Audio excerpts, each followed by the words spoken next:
Hello guys, this is I Can't Solve, and today we are going to solve this problem. 38-year-old Alice is being investigated by 58-year-old Riza. So the question is, how many years ago was Riza twice as old as Alice? Ang hinahanap dito ay how many years ago, noong mas matanda ng doble si Riza kaysa kay Alice. So, okay, ito yung gawin natin. Yung edad ni Riza ay 58. Okay, kita ba? At yung kay Alice naman ay 38. Ngayon, gagawa tayo ng equation. Okay. 58 minus x. Let muna natin. Let x be equal to the years ago. Okay, yan lang muna. 58 minus x is equal to 2 times 38 minus x. So, yung mga present age natin, which is yung 58 at saka yung 38, ay maminusan natin ng x kasi years ago.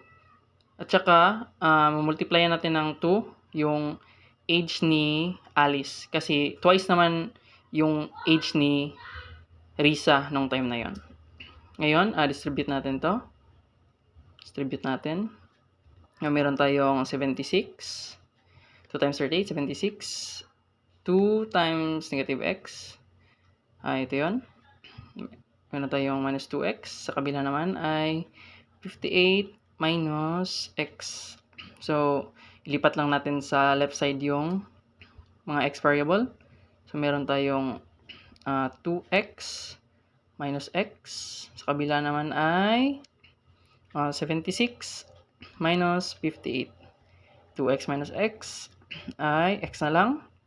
76 minus 58 ay 18. So, ito yung years natin, 18 years ago. So, kailangan natin itong i-check para ma-confirm natin kung tama yung sagot natin. 58 minus 18, ito yung edad ni Alice, 18 years, edad ni Riza, 18 years ago. So, meron tayong 40, yan yung edad ni Riza. Yung kay Alice naman, 38 minus 18 equals 20.